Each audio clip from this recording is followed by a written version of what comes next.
Hello friends, good evening to all. मैं सोनाली सिंह आप सभी का फिर से स्वागत करती हूं अपने यूट्यूब चैनल बीए टॉपर्स पर। और आज की इस वीडियो में आपको करवाने वाली हूं लर्निंग एंड टीचिंग का बहुत ही इंपॉर्टेंट टॉपिक, ग्लेज़र का बुनियादी शिक्षण, यानी कि ग्लेज़र बेसिक्स टीचिंग मॉडल। ठीक है, और ये वीडियो मैं आपकी ऑन डिमांड लेकर आई हूँ।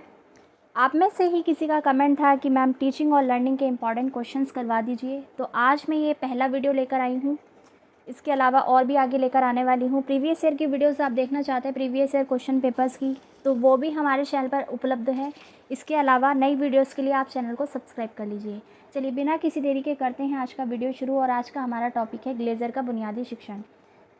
तो मैं बहुत ही बेसिक तरीके से आपको एक एक चीज़ को समझाते हुए चलूँगी, ताकि आपसे चाहे शॉर्ट क्वेश्चन पूछ लें चाहे लॉन्ग क्वेश्चन पूछ लें, इस टॉपिक से आप दोनों ही क्वेश्चन को बहुत ही इफ़ेक्टिव तरीके से लिख सकें। ठीक है, आपको करना क्या है, वीडियो को बहुत ही धैर्य से समझकर सुनकर देखना है, तभी आप बहुत अच्छे अंकों से पास होंगे। चलिए फटाफट रीड करते हैं कि क्वेश्चन किस तरीके से बनेगा। ग्लेज़र के बुनियादी शिक्षण प्रतिमान की विस्तार पूर्वक विवेचना कीजिए। इंग्लिश में आप देख लीजिएगा। सेकंड आपसे पूछा जा सकता है इसी टॉपिक से, ग्लेज़र के बुनियादी शिक्षण प्रतिमान के आधारभूत तत्वों, विशेषताओं एवं गुण और दोषों पर प्रकाश डालिए। ठीक है, अब इसके गुण, दोष, विशेषताओं के बारे में तो आप तभी बताएंगे जब आपको इसके टीचिंग मॉडल के बारे में पता होगा। तो फटाफट रीड करेंगे यहाँ से। बुनियादी शिक्षण प्रतिमान की बुनियाद ग्लेज़र के द्वारा सन 1962 में रखी गई। याद रखेंगे, वास्तव में यह शिक्षण प्रतिमान मनोवैज्ञानिक सिद्धांतों पर आधारित है। बहुत ज़्यादा मैं यहाँ पर रीड नहीं कराऊंगी, बस बेसिक सा आपको पहले मोटी मोटी बातें इसके बारे में पता होनी चाहिए कि ये मनोवैज्ञानिक सिद्धांतों पर आधारित है। इसकी बुनियाद रखी गई 1962 में। ठीक है, और यह अत्यंत लचीला होता है।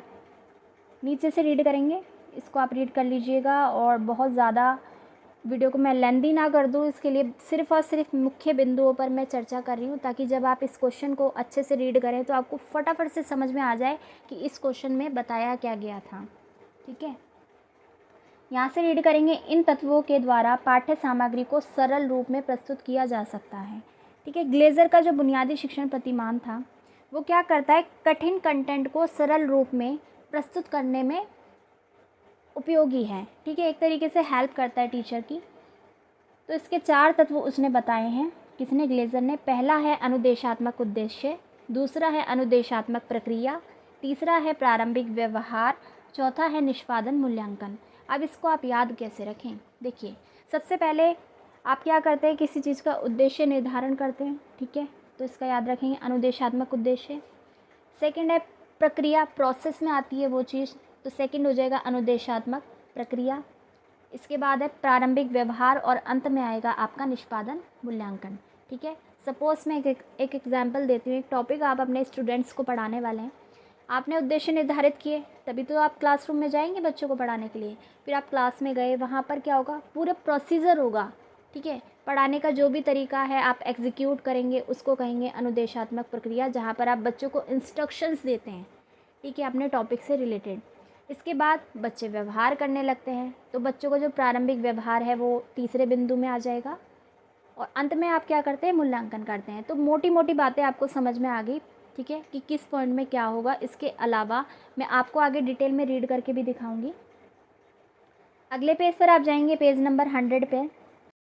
इन्हीं 4 तत्वों को टेबल की फॉर्म में लिख कर दिया गया है, ताकि आपको अच्छे से समझ में आए। सबसे पहले उद्देश्य निर्धारण होगा, फिर प्रक्रिया होगी, उसके अलावा व्यवहार आएगा, और अंत में मूल्यांकन। ठीक है, चलिए अब डिटेल में रीड कर लें इसको।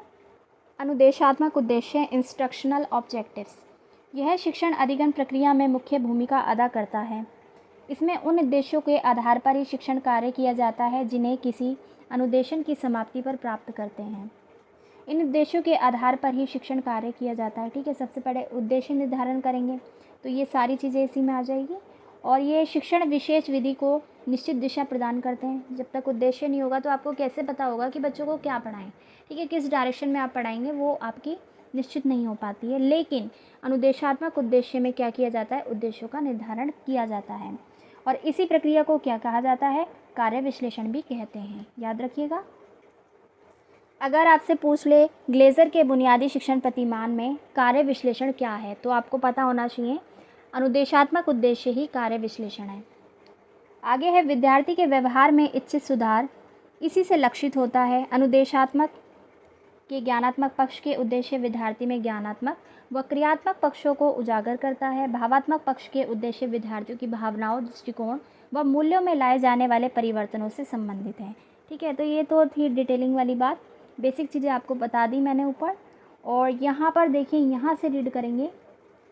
क्राफोर्ड और डिकेको ने अपनी पुस्तक अधिगम और अनुदेशन का मनोविज्ञान में 3 प्रकार के उद्देश्यों का वर्णन किया है, आपको पता होना चाहिए। ठीक है, इनका आप नाम याद रखेंगे। और इनकी बुक है अधिगम और अनुदेशन का मनोविज्ञान।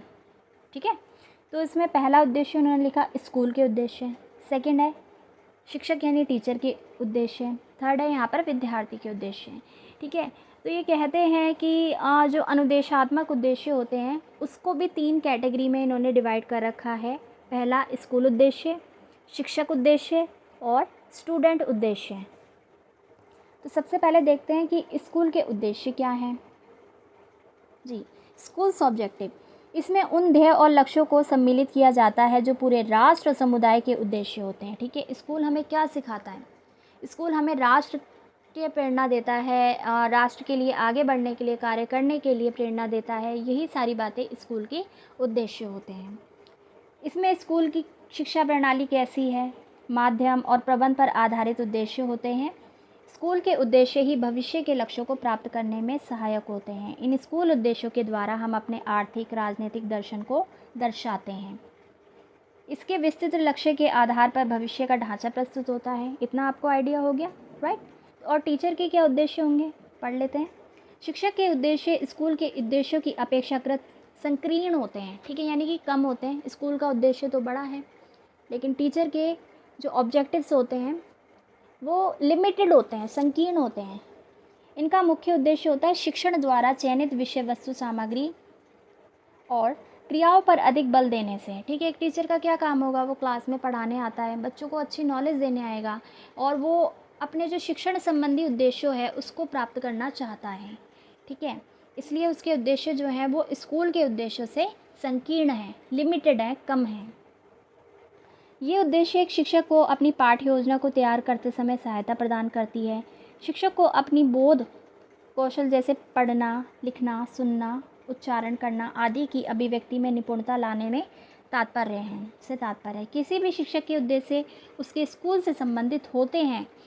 इस प्रकार अनुदेशात्मक उद्देश्यों में शिक्षक भी परंपरागत सन्निहित है। बस बेसिक सा डिफरेंस है स्कूल के उद्देश्यों और शिक्षक के उद्देश्यों में, वो आप समझ गए होंगे। तीसरा देख लेते हैं विद्यार्थी के उद्देश्यों के बारे में इन्होंने क्या कहा है। विद्यार्थी के उद्देश्यों से अभिप्राय उसकी योजनाओं और उनके द्वारा अभिव्यक्त विकल्प से है। जैसे विद्यार्थी द्वारा विषय का चुनाव करना। ठीक है, अब 10th के बाद बच्चा क्या करता है? अपना सब्जेक्ट को खुद चुनता है। कोई आर्ट्स की तरफ चले जाते हैं, कुछ बच्चे कॉमर्स को ले लेते हैं, ठीक है, कुछ वोकेशनल ले लेते हैं। तो अपनी अपनी क्षमताओं के अनुसार बच्चे अपने सब्जेक्ट्स को सिलेक्ट कर लेते हैं। तो यही उनके उद्देश्य भी होते हैं। लाइफ में किसी चीज़ को आप टारगेट कर रहे हैं, ठीक है, अगर आप मान लीजिए डॉक्टर बनना चाहते हैं तो आप साइंस साइड लेंगे, राइट? तो इस तरीके से बच्चे जो हैं अपने सब्जेक्ट का चुनाव करते हैं। ये विद्यार्थी के उद्देश्यों के अंतर्गत आता है। थोड़ा सा मैं आपको फिर से दिखा दूँ क्या क्या अभी तक हमने पढ़ा। अभी तक हमने पढ़ा कि ग्लेज़र का बुनियादी शिक्षण प्रतिमान कब आया? सन 1962 में। और इन्होंने इसके 4 तत्वों के बारे में हमें बताया, जिसके बारे में अभी हमने रीड किया। ठीक है, टेबल से आप अच्छे से समझ सकते हैं, याद रखेंगे और इसको आप ड्रॉ भी करेंगे पेपर में। ठीक है, ये देखिए, इतना हम रीड कर चुके थे। और पहले ही वाले में इन्होंने क्राफोर्ड और डिकेको ने, ठीक है, आई रिपीट, क्राफोर्ड और डिकेको ने अनुदेशात्मक उद्देश्य के अंतर्गत भी 3 तरीके के उद्देश्य बता दिए। स्कूल के उद्देश्य अलग बताए हैं इन्होंने, शिक्षक के अलग बताए हैं और विद्यार्थी के उद्देश्यों को अलग कैटेगरी में रखा है। अब आगे बढ़े। अब हम रीड करेंगे दूसरा, यानी कि ग्लेज़र के बुनियादी शिक्षण प्रतिमान का दूसरा तत्व कौन सा है? दूसरा है अनुदेशात्मक प्रक्रिया, जो कि मैंने अभी आपको बताया। प्रक्रिया जो होती है उद्देश्य निर्धारण के बाद ही संपन्न होती है। जी, रीड करें। तो ग्लेज़र के बुनियादी शिक्षण प्रतिमान के दूसरे भाग अनुदेशात्मक प्रक्रिया में विभिन्न प्रकार के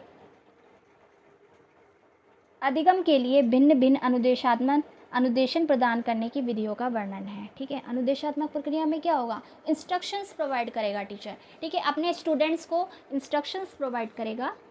तो इसमें क्या क्या हो सकता है, जैसे प्रश्न पूछना, व्याख्या, भाषण, शिक्षण, सहायक साधनों का प्रयोग करना। ठीक है, इसके अलावा ये देखिए कैसे हो सकता है इंस्ट्रक्शन, आपका शाब्दिक हो सकता है और शब्दों को बोलकर, यानी कि उत्तेजक अनुक्रिया अधिगम हो सकता है, और या फिर संकेतक अधिगम भी हो सकता है, संकेत अधिगम। ठीक है, इंस्ट्रक्शंस यानी कि बच्चों को अनुदेशन देना एक तरीके से। तो ये भी आपको समझ में बहुत अच्छे तरीके से आया होगा। अगर आया है तो वीडियो को अभी से लाइक कर दीजिए, और आप चाहें तो हमारे दूसरे चैनल को भी सब्सक्राइब कर सकते हैं। चलिए अब इनके शिक्षण प्रतिमान का तीसरा बिंदु देख लेते हैं। ठीक है, जो कि है आपका प्रारंभिक व्यवहार। इसके बारे में भी आपको थोड़ा सा मैंने बता दिया, लेकिन रीड कर लेते हैं डिटेल में। एंटरिंग बिहेवियर, जैसे कि नाम से ही प्रतीत होता है कि यह वह ज्ञान है जो शिक्षण प्रक्रिया को शुरू करने से पहले विद्यार्थियों में होती है। यह विद्यार्थियों का प्रारंभिक ज्ञान स्तर है। जब विद्यार्थी शुरू में शिक्षा ग्रहण करने के लिए आता है तो शिक्षा से संबंधित व्यवहारिक ज्ञान होता है। इसलिए अनुदेशात्मक उद्देश्य और प्रारंभिक व्यवहार एक दूसरे से जुड़े हुए हैं।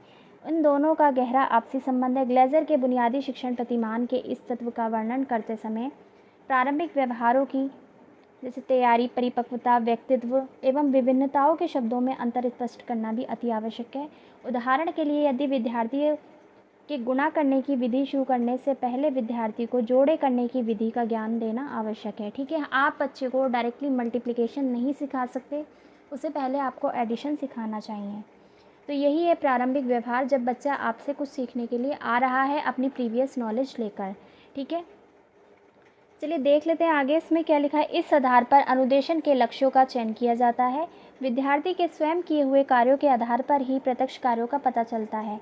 शिक्षाविद आसुबेल 1959 के अनुसार तत्परता या तैयारी किसी अनुदेशात्मक उद्देश्यों के संदर्भ में विद्यार्थी की वर्तमान क्षमता की पर्याप्तता है। ठीक उसी प्रकार मार्टिन और स्टैंडलर 1959 के अनुसार जब शिक्षण के बिना ही बच्चों में कुछ क्षमताएं उत्पन्न हो रही हैं तो इसका अर्थ परिपक्वता शुरू होने से है। पूर्व व्यवहारों का वर्गीकरण हम 3 तरीके से कर सकते हैं। ठीक है, अब आप आता क्या है, आपको प्रारंभिक व्यवहार के बारे में भी समझ में आ गया। ठीक है, आप उसको एक्सप्लेन करके लिख सकते हैं। लेकिन जिस तरीके से अनुदेशात्मक उद्देश्यों के बारे में भी 3-4 कैटेगरी बता दी थी, जैसे कि स्कूल का उद्देश्य, शिक्षक का उद्देश्य और विद्यार्थी का उद्देश्य है, ठीक उसी प्रकार से आपके प्रारंभिक व्यवहार की भी इन्होंने कई स्टेज बता दी है। देखिए क्या, पूर्व व्यवहारों का वर्गीकरण 3 तरीक़ों से किया जा सकता है। पहला है अधिगम सेट, दूसरा है अधिगम योग्यताएं और तीसरा है अधिगम स्टाइल। ठीक है, ये प्रारंभिक व्यवहार का वर्गीकरण है। इसका एक फॉर्मूला हो सकता है ऐसे आप याद रख सकते हैं इसे, सेट्स, एबिलिटीज़ और स्टाइल्स। ठीक है, SAS, राइट। ये थोड़ा सा नीचे लिखा है, इसमें इसको रीड करते चलेंगे। अधिगम सेट 2 बातों पर आधारित है। पहला सीखने के लिए सीखना, दूसरा अधिगम संरचना।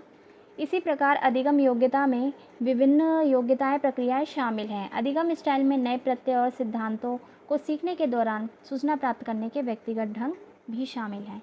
ठीक है, सेस आपको याद रखना है, SAS, और इसको आप अच्छे तरीके से एक्सप्लेन कर पाएंगे, प्रारंभिक व्यवहार को भी। चलिए अब चलें 4th पॉइंट की तरफ, जो कि है इसका ग्लेजर के बुनियादी शिक्षण का चौथा तत्व, निष्पादन मूल्यांकन।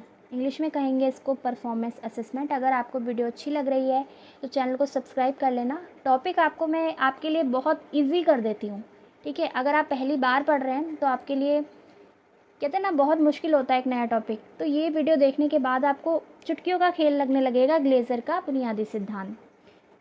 चलिए, इसके अलावा आगे भी मैं इंपॉर्टेंट क्वेश्चंस लेकर आऊँगी। आगे रीड कर लेते हैं। निष्पादन मूल्यांकन, इस बुनियादी शिक्षण प्रतिमान में विद्यार्थी का निष्पादन मूल्यांकन किया जाता है, राइट। मूल्यांकन अंत में होता है, तो बच्चे ने जो परफॉर्म किया, आपने जो उसको पढ़ाया, उसके बाद आप असिस्ट करते हैं चीज़ों का, इवेलुएट करते हैं, इवेल्यूएशन करते हैं कि उसने क्या सीखा और जो आपने पढ़ाया उसमें क्या कमी रह गई।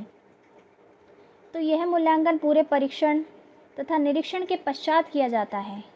इसमें विद्यार्थी के सीखने का तरीका, उसने क्या सीखा आदि, शिक्षण कार्य की सफलता व उसके प्रभाव के मूल तत्व, वही सारी चीज़ें हैं जो कि आप शुरुआत से ही पढ़ते आ रहे हैं, मूल्यांकन में होती हैं। चलिए एक बार मैं फिर से रिवाइज़ करा देती हूँ। ग्लेजर के बुनियादी शिक्षण प्रतिमान के 4 तत्व कौन से थे? 1962 में इन्होंने दिया था, जो कि मनोवैज्ञानिक सिद्धांतों पर आधारित थे। 4 तत्व थे: अनुदेशात्मक उद्देश्य, अनुदेशात्मक प्रक्रिया, प्रारंभिक व्यवहार और निष्पादन मूल्यांकन। अब कहिए, अगर आपको याद नहीं है तो? बिल्कुल नहीं, है ना? आपको याद हो चुका है पढ़ते पढ़ते मेरे साथ।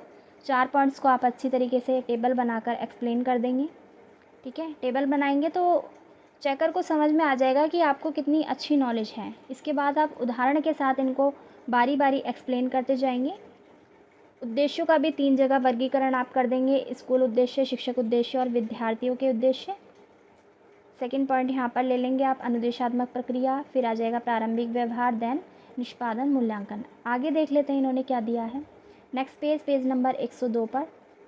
देखिए, डिटेल में इसलिए मैं आपको करवा रही हूँ ताकि लॉन्ग क्वेश्चन आए तो आपके पास कंटेंट हो लिखने के लिए। ऐसा ना हो कि आपको टॉपिक के बारे में तो पता है लेकिन आपको वर्ड्स नहीं मिल रहे अपनी बातों को एक्सप्रेस करने के लिए। तो निष्पादन मूल्यांकन से प्राप्त सूचनाओं के मुख्य लाभ होते हैं। 3 लाभ इन्होंने दे रखे हैं, इसको रीड कर लेते हैं। देखिए, पृष्ठपोषण या निष्पादन मूल्यांकन के बाद पता लगाना है कि विद्यार्थी के अनुदेशन उद्देश्यों को ग्रहण करने में कितनी क्षमता दिखाई है। ठीक है, बहुत ही आसान है, आपको पता लग जाता है भाई यही तो लाभ है। आपको पता लग जाता है कि आपके उद्देश्य कहाँ तक पूरे हुए हैं। सेकंड है यहाँ पर पृष्ठपोषण यानी फीडबैक के द्वारा पूर्व व्यवहारों की उपयुक्तता को पता करके अनुदेशन के अंत में सहायक व्यवहार का मापन किया जाता है। इसके साथ साथ इसके साथ साथ शिक्षण द्वारा अनुदेशन का मूल्यांकन भी किया जाता है। ठीक है, थर्ड है, इसके अलावा भी आपके माइंड में जो जो पॉइंट्स आ रहे हैं आप इसमें डाल दीजिए। ठीक है, अगर आपको नंबर लाने होने चाहिए वो मूल्यांकन से संबंधित ही कि मूल्यांकन, निष्पादन मूल्यांकन का बेसिकली लाभ क्या है। तो पृष्ठपोषण का प्रयोग अनुदेशन प्रक्रिया के उपयुक्तता के आधार पर किया जाता है। यदि किसी एक अनुदेशन प्रक्रिया का प्रभाव कैसा रहा, अनुदेशन प्रक्रिया के प्रभाव में विभेदीकरण किया गया हो। तो ये थोड़ा सा एक्स्ट्रा इन्होंने दे रखा है, अगर आपसे पूछ लेंगे आपको आपका कंटेंट लिखा हुआ कम लग रहा है तो आप इसको ऐड ऑन कर सकते हैं। अदरवाइज़ आप उन्हीं 4 पॉइंट्स को, ग्लेजर के जो बुनियादी शिक्षण का सिद्धांत है उसके 4 तत्वों को भी अगर आप अच्छी तरीके से एक्सप्लेन कर देते हैं तो आपको पूरे नंबर मिलने वाले हैं। चलिए अब देख लेते हैं characteristics of Glazers basic teaching model, यानी कि इसकी विशेषताएं क्या हैं। वो तत्व थे, ये विशेषताएं हैं। पहली है, ग्लेजर का बुनियादी शिक्षण प्रतिमान शैक्षिक नियोजन यानी कि प्लानिंग और पाठ्यक्रम के क्रमबद्ध व व्यवस्थित तरीकों से प्रस्तुत करने में, यानी इसमें क्या है, पाठ्यक्रम को एक प्लानिंग के साथ, नियोजन के साथ प्रस्तुत किया जाता है। क्रमबद्ध तरीके और व्यवस्थित तरीके को ये बढ़ावा देता है। ठीक है, सेकंड है, इस शिक्षण प्रतिमान के प्रयोग में अध्यापक की दक्षता का होना अत्यंत आवश्यक है, यानी टीचर को आना चाहिए कि वो ग्लेजर के बुनियादी शिक्षण प्रतिमान का प्रयोग कैसे करें अपनी कक्षा में। थर्ड है यहाँ पर, यह बुनियादी शिक्षण प्रतिमान शिक्षण अधिगम प्रक्रिया के लक्ष्य निर्देशित बनाने पर बल देता है। ठीक है, इसका लक्ष्य होना चाहिए, बिना लक्ष्य के आप कोई भी काम करेंगे तो आप सक्सेस नहीं हो सकते। तो ये लक्ष्य निर्धारित किए जाते हैं, इसमें ये लक्ष्य निर्देशित होता है। एक इम्पॉर्टेंट चीज़ आपको मैं यहाँ पर बता दूँ, देखिए विशेषताओं में गुण और दोष दोनों आ जाते हैं। तो विशेषताओं में ज़रूरी नहीं है कि आप इसकी पॉजिटिव बातें ही लिखें, अगर आपसे विशेषताएं पूछेगा आप इसकी नेगेटिव बातें और इस प्रतिमान की आप पॉजिटिव बातों को भी इसमें ऐड ऑन कर सकते हैं। फोर्थ है यहाँ पर, इस प्रतिमान के अंतर्गत आने वाले शिक्षण क्रियाओं का स्वरूप कुछ खास निर्णयों व अनुकूल संपादित कार्यों तथा अभ्यासों के आधार पर बनाया जाता है। ठीक है, फिफ्थ है, इस बुनियादी शिक्षण प्रतिमान की प्रक्रिया तब तक बनी रहती है जब तक कोई निर्धारित उद्देश्यों की प्राप्ति ना हो। ठीक है, उद्देश्यों की जब तक प्राप्ति नहीं होगी तब तक आप इसको में लगे रहते हैं, कार्य करते रहते हैं। सिक्स है यहाँ पर, इसमें विद्यार्थी का पूर्व ज्ञान और उसकी बौद्धिक योग्यता, अधिगम योग्यता आदि को शिक्षण अधिगम में शामिल किया जाता है। ये टेबल की फॉर्म में इन्होंने दे दिया। ग्लेजर के बुनियादी शिक्षण प्रतिमान के उदाहरण देकर निम्नलिखित रूप से स्पष्ट कीजिए। इसको आप रीड कर लीजिएगा, स्क्रीनशॉट भी आप ले सकते हैं। ठीक है, इतना ही है। आगे देख लेते हैं फटाफट से। अब आपसे ये कहता है कि ग्लेजर के बुनियादी शिक्षण प्रतिमान की आधारभूत तत्वों के रूप में व्याख्या। ठीक है, अगर आपसे फंडामेंटल एलिमेंट्स पूछ लें, ठीक है, अगर सिर्फ एलिमेंट पूछे तो आप 4 बताएंगे, जो कि मैंने आपको बताए कौन कौन से थे। एक बताएंगे अनुदेशात्मक उद्देश्य, दूसरा बताएंगे अनुदेशात्मक प्रक्रिया, तीसरा बताएंगे प्रारंभिक व्यवहार और निष्पादन मूल्यांकन।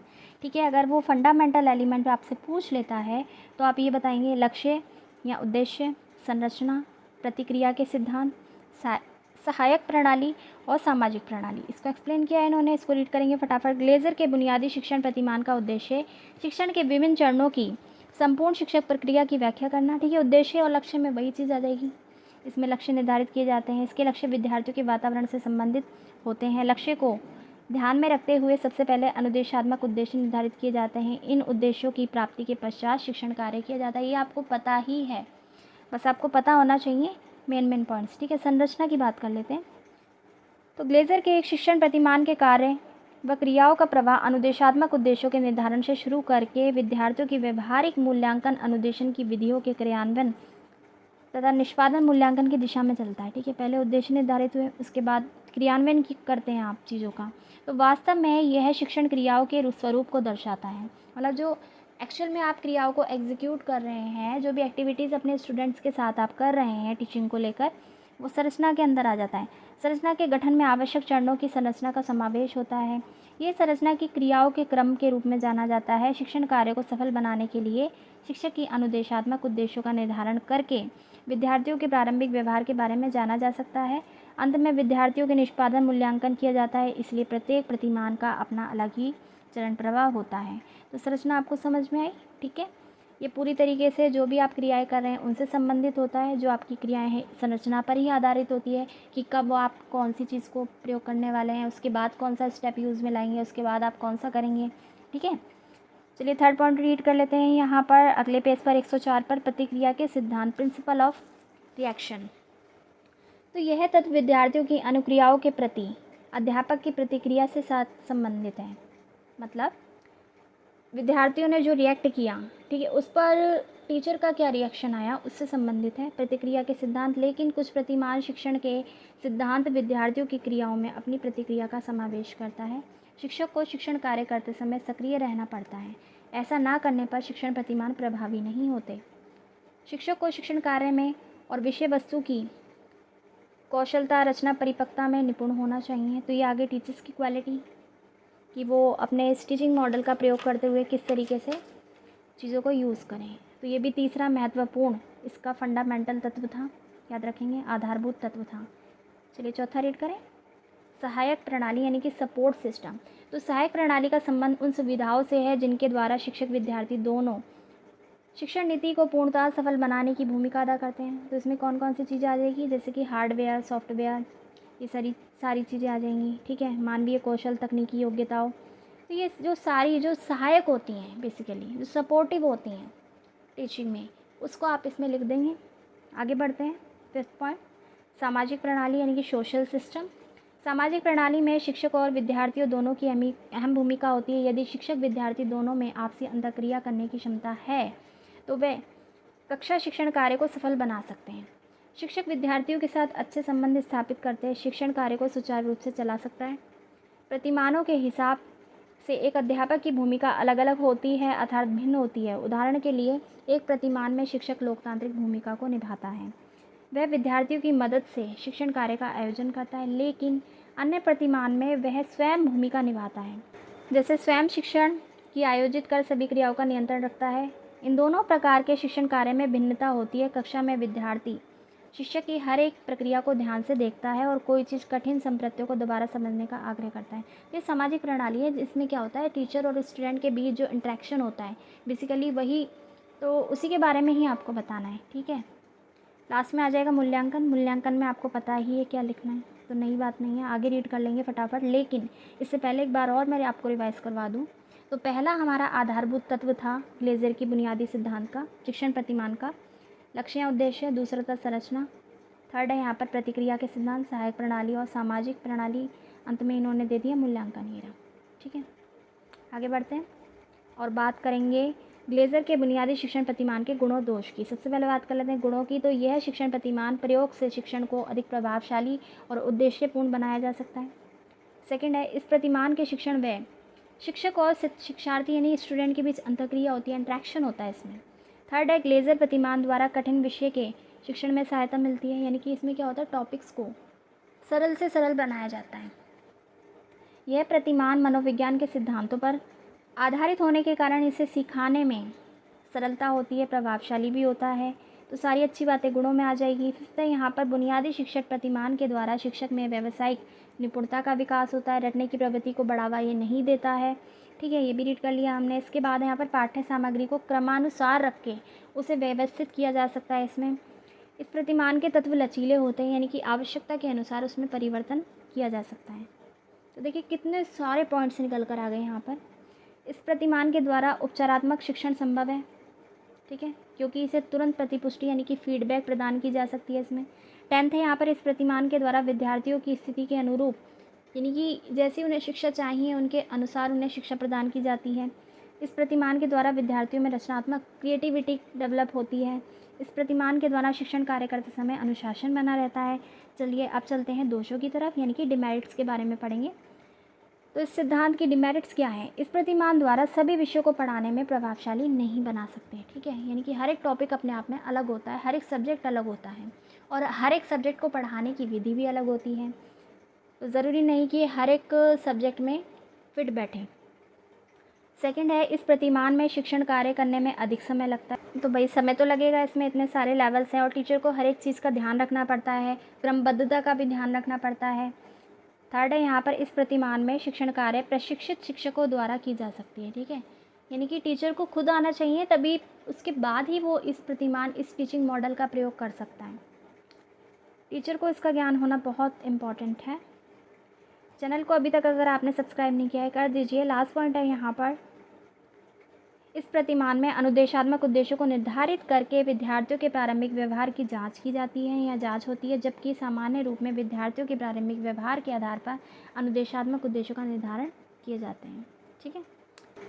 तो आज की इस वीडियो में हमने पूरा का पूरा कंप्लीट टॉपिक कवर कर लिया, ठीक है। बहुत ही इंपॉर्टेंट था Glazers basic teaching model, Hindi में ग्लेजर का बुनियादी शिक्षण प्रतिमान। अगर आपको वीडियो पसंद आई है तो प्लीज़ इसको लाइक शेयर कर दीजिएगा, चैनल को सब्सक्राइब करना बिल्कुल मत भूलिएगा। आगे भी मैं इस बुक के बहुत से इंपॉर्टेंट क्वेश्चंस आपके लिए लेकर आऊँगी, समझाऊँगी, पूरा पढ़ाऊँगी। इसके अलावा आप किसी भी यूनिवर्सिटी से बीएड कर रहे हैं तो आप हमारे चैनल से जुड़े रह सकते हैं। यहाँ पर मैं आपको हर तरह की टीचिंग अपडेट्स के देने के अलावा कंटेंट भी प्रोवाइड कराती रहती हूँ। जी, मैं सोनाली सिंह आप सभी से लेती हूँ अलविदा। मिलती हूँ अगली बार एक नई वीडियो में नए टॉपिक के साथ। तब तक के लिए आप सभी का धन्यवाद।